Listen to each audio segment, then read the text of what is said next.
Welcome to Politics by Faith. This is an important life episode here. It's called The Mental Health Crisis. We talk with this really remarkable guest here about SSRIs. What are they? And how they were invented and how they were pitched. But what they really are instead. And what we really need to do instead. And how, if someone's on SSRIs, how they could get off them if they want. Maybe they should. Let's start with a very brief monologue about why I think this is an important topic, and then we'll talk to this wonderful guest. And then this is just part one. We'll describe part two later.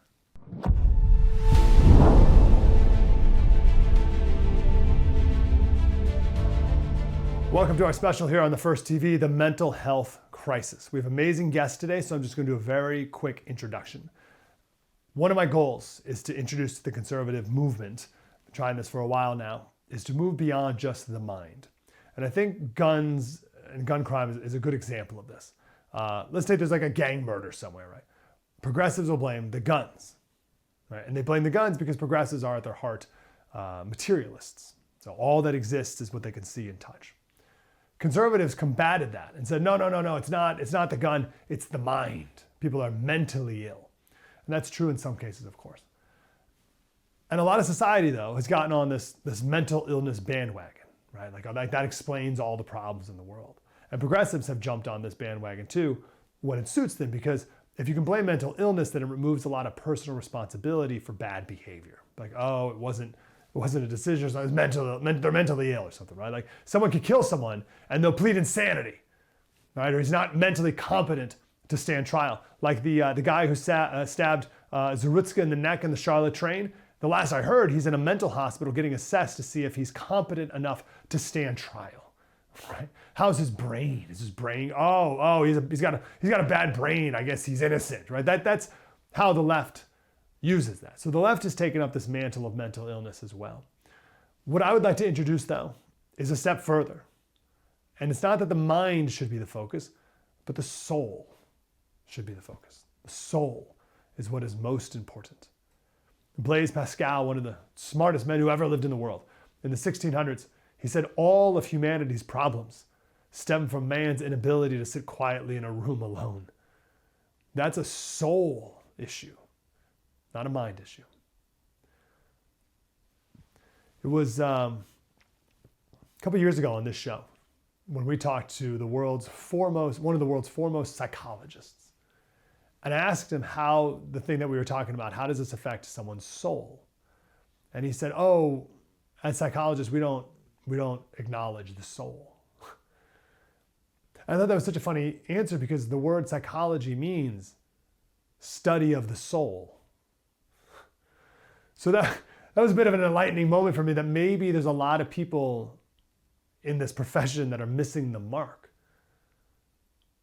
When people talk about a mental health crisis in America, I'd like to suggest that perhaps the deeper issue is a soul crisis in America.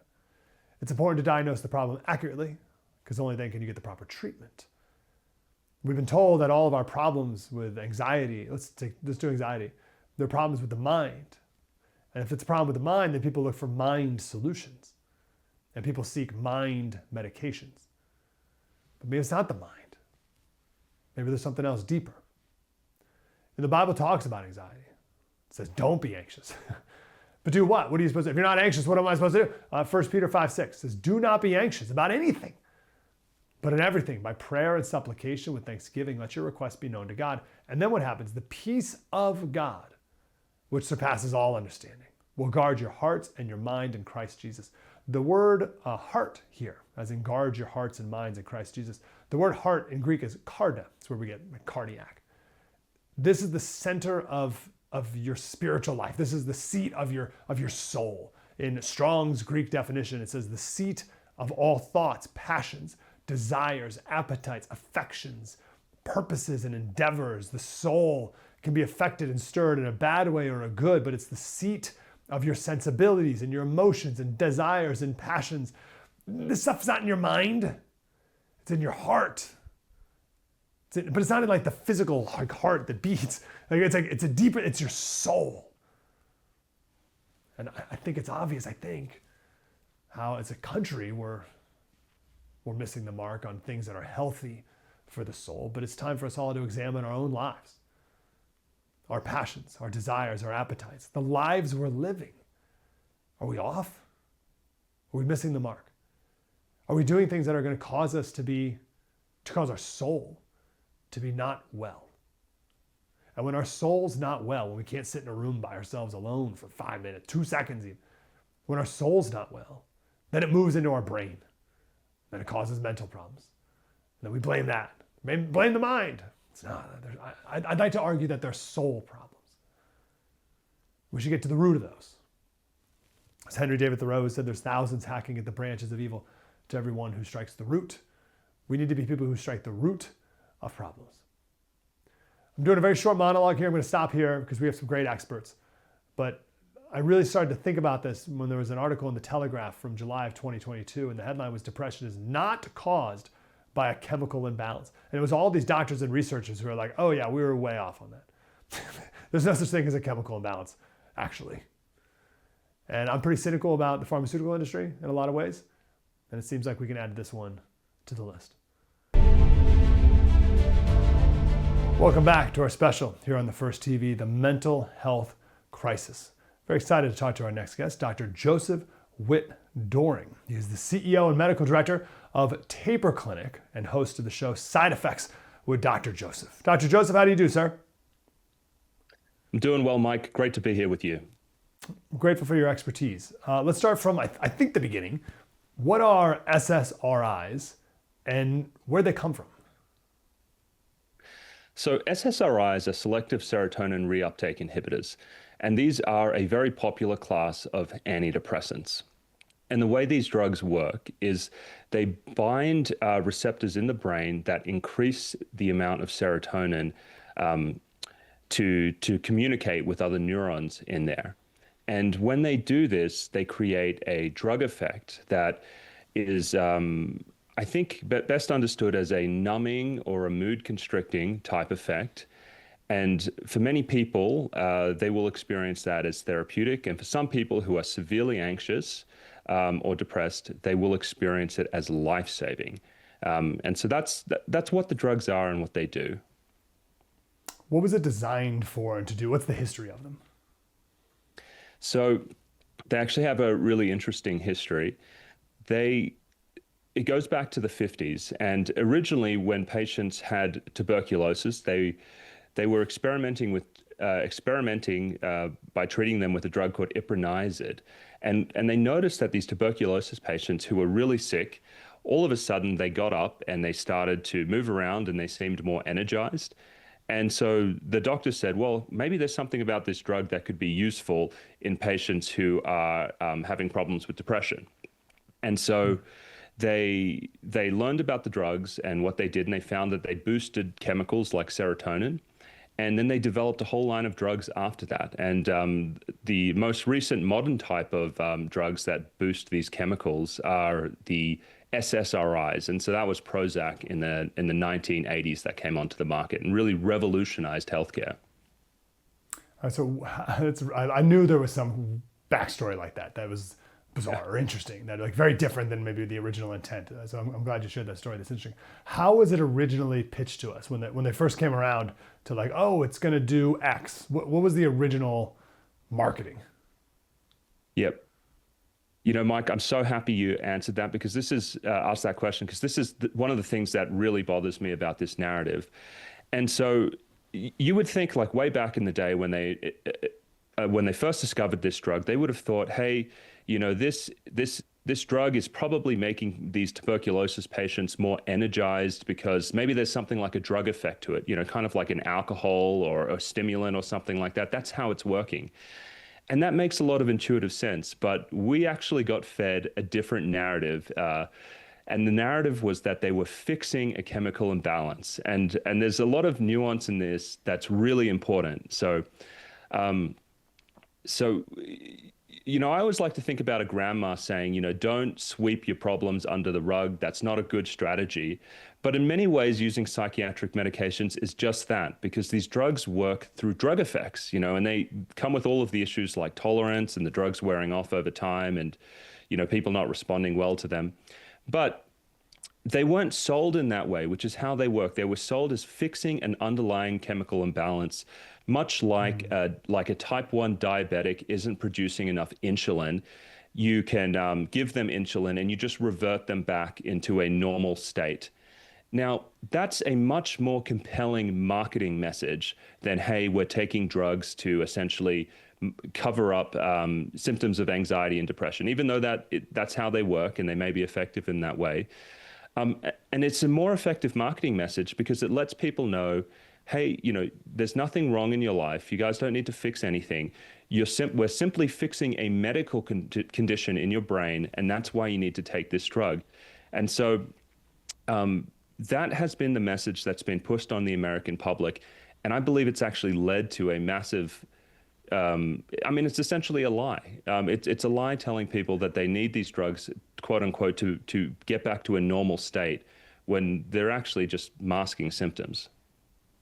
Was that an intentional, like how cynical are you about this? Was that an intentional lie and mischaracterization from the pharmaceutical companies? Or did they really think this was the case and now we learn different?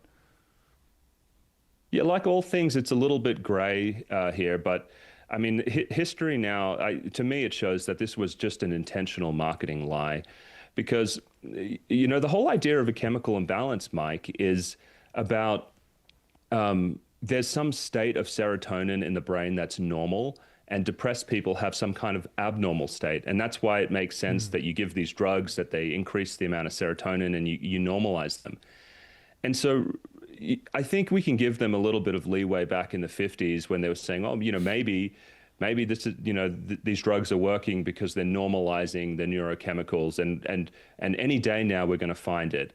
But really by the 80s, we knew that there was no difference there. And the reason that we knew there was no kind of abnormal versus normal serotonin state was that we were looking at the cerebral spinal fluid. We were doing lumbar punctures where we would draw cerebral spinal fluid. This is the fluid that floats around the brain.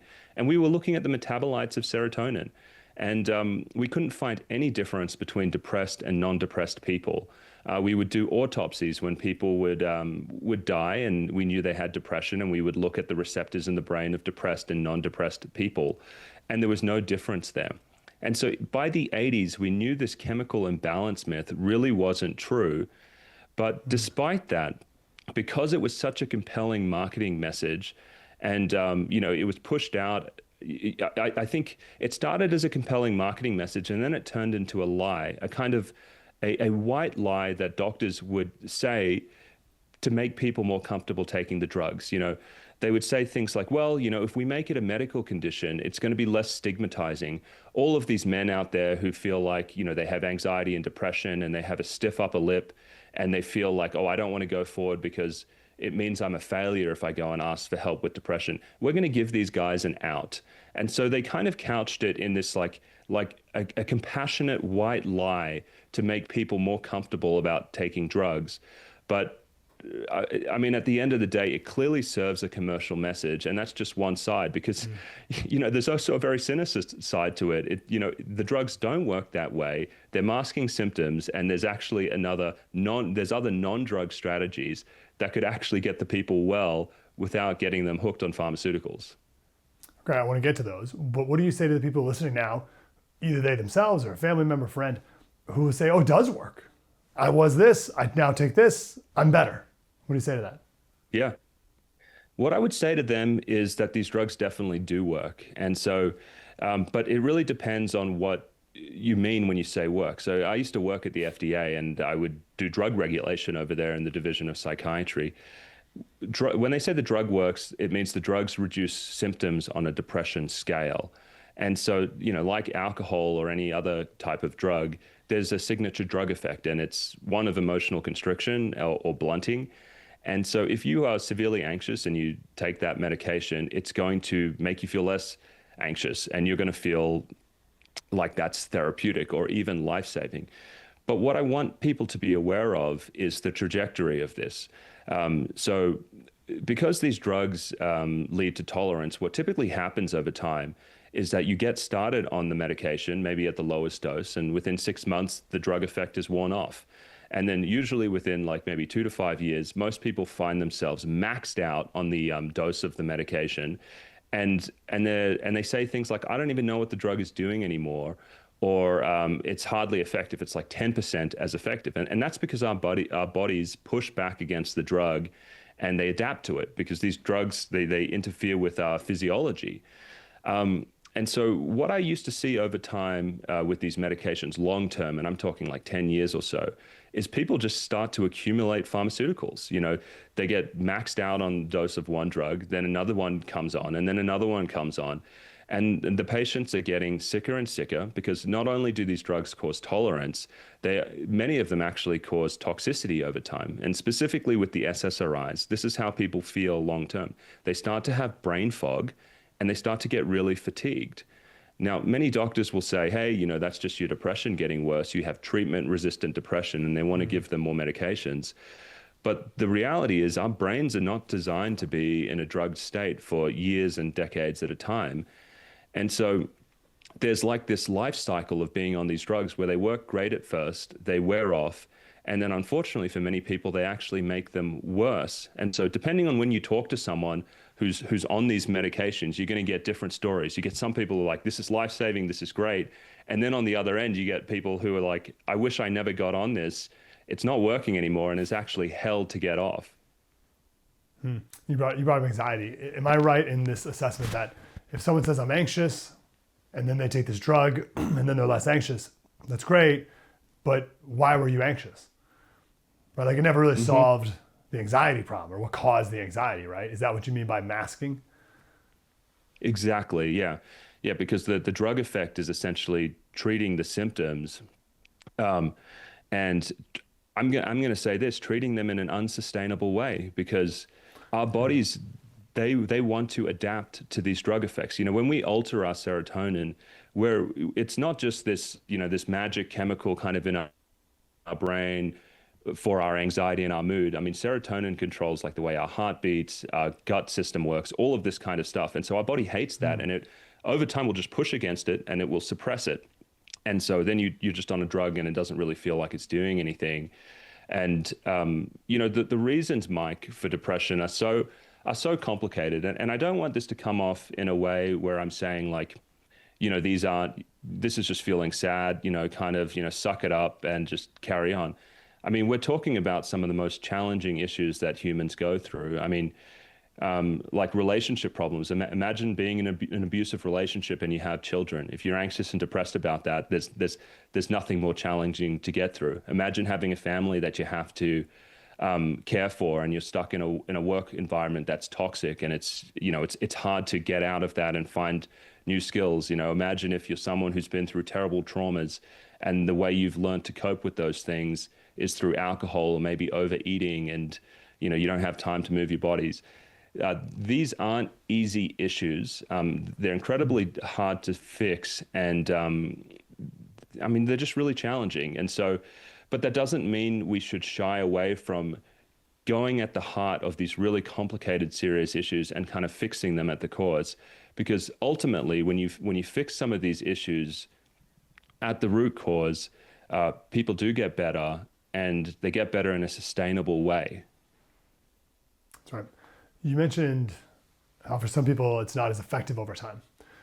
I've also heard stories of people who stop taking them, or they try to wean themselves off and they do it too quickly, and it goes horribly and everything goes awry, and it's like a horrible experience, and then they got to get back on, but it takes like 6 weeks to ramp back up to the proper feelings of what they felt before. What is that? I mean, your clinic's called the taper clinic, so I assume you do some tapering of people, but what is the process of getting off of these if someone wants? Yeah, great question. And you actually asked it with a lot of nuance. And I love that you have some background on this already. So coming off these medications can be really challenging for some people. Now, we were talking about tolerance before, and that is essentially the way the brain adapts to being on these drugs long term. And so if you're on this drug for, several years or a decade, you've essentially, you start to down-regulate serotonin receptors to essentially rebalance the brain.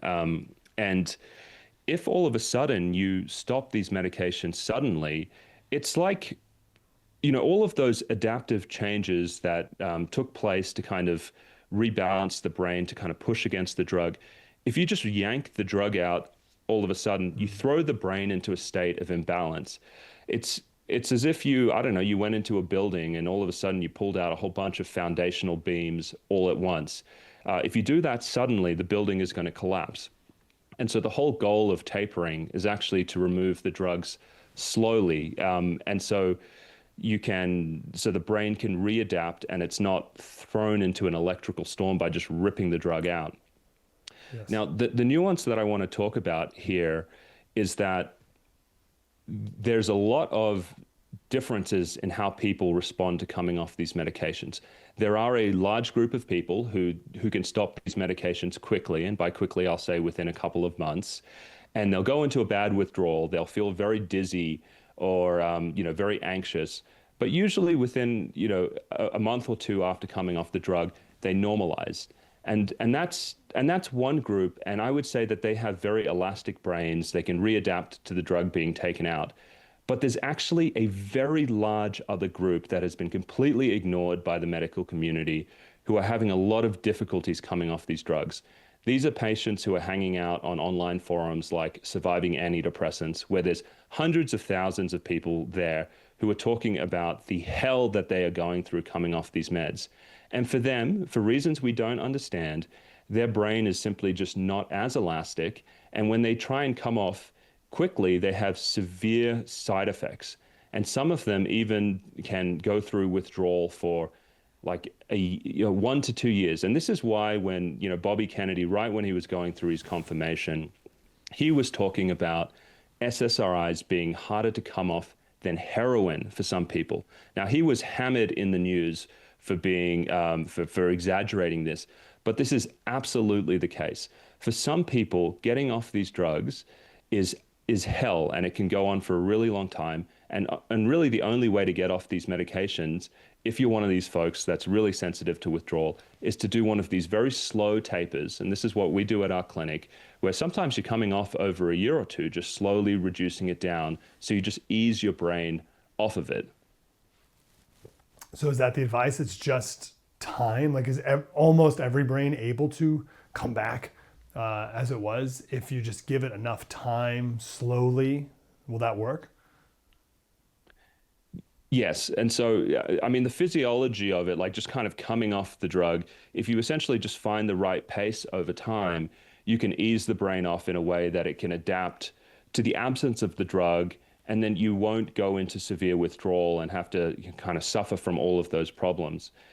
But that's also kind of different from like, can everyone come off these medications, which is a different question, because if you were on these medications because they were helping you cope with really terrible depression and anxiety, unless you've actually put in place new skills to deal with that depression and anxiety, if you get rid of the drug, the symptoms are still going to be there. And so it's really different to taper someone who, maybe they went through a rough divorce and they got put on a medication, and then, they're remarried, life is going well. You can bring them off the medication, they don't have a lot of sort of ongoing issues. And that's going to be a much easier taper because they don't have problems in their life now. But if you have someone who's like chronically depressed, relationship problems, work problems, poor physical health, they're not moving their body, and maybe if they throw in an addiction on top of that, gosh, if you take the medication away, all of those things are still waiting for them. Yeah, but the medication gets blamed and not all the other issues. This is a tough one in 2 minutes, but can you tell us about a potential connection between SSRIs and extreme violence? Like, we see a lot of mass shooters, and people are starting to ask questions now. Jesus, were they on SSRIs? What could that connection be? Yeah. So SSRIs are well known to cause paradoxical side effects. And, and this is why they have boxed warnings saying that the drugs can make some kids suicidal. And when I say a paradoxical side effect, what I mean is an atypical response to the drug. And so the way I kind of make this more relatable is, imagine that you had 10 people sitting around smoking cannabis, 9 people are giggling, having a good time, and 1 person becomes kind of paranoid. Now, the same thing that can happen with SSRIs. 9 out of 10 people can have that predictable sort of emotional constriction response. But you have one person who, for like genetic reasons that we don't understand, when you put them on the drug, all of a sudden they begin to develop a psychosis, impulsivity, and aggression. And so sometimes that paradoxical response will lead someone to become suicidal who's already depressed. And we've seen that time and time again. There's actually been billion-dollar lawsuits against the pharmaceutical industry, which have settled in the favor of the plaintiffs over these types of issues. So drug-induced suicidality is really well recognized. But it can also go in the opposite direction, where someone can become homicidal. And the media will essentially deny this. They'll say that anyone that brings this up is trying to essentially stigmatize the mentally ill. And really, at the end of the day, this is a gun issue. And if you bring up psychiatric medications, you're a conspiracy theorist. But to those people, what I would say to them is that there have been several lawsuits already that have dealt with this. I mean, we had Donald Shell, which is the Tobin case in Wyoming. This was a man who got on Paxil and had a previously documented bad reaction to Prozac that made him agitated. They put him on another drug just like Prozac called Paxil. And within a couple of days, he killed his wife, his daughter, and his granddaughter, and then shot himself. Now, this was a lawsuit against SmithKline Beecham, and the jury found them liable. And there was $1 million payout. And there have been several more court cases where, when impartial judges and juries have looked at the evidence, they've found that these drugs have contributed to violence. And now, I'm not trying to say that every single mass shooting that happens in the US is due to SSRIs. Clearly some people are just evil. Clearly there's some social contagion going on. But some of them, it is very likely that they were triggered by psychiatric medications. And we need to look at this. And this is why I'm so happy that Bobby Kennedy is taking this seriously and he's digging into this issue now. That's great. Dr. Josef Witt-Doerring. Dr. Joseph, thanks for all you do on this, your expertise here. Where should people go learn more and watch your show, Side Effects with Dr. Joseph? Okay, so if you're interested in learning about the Taper Clinic, it's just thetaperclinic.com. And also our YouTube channel, which is Dr. Joseph, Josef, not PH. You can learn more about these issues. Mike, thank you so much. It was a pleasure to come on and speak with you today. Yeah, we'll do it again. Thank you for getting the word out. Dr. Joseph right there. Wonderful.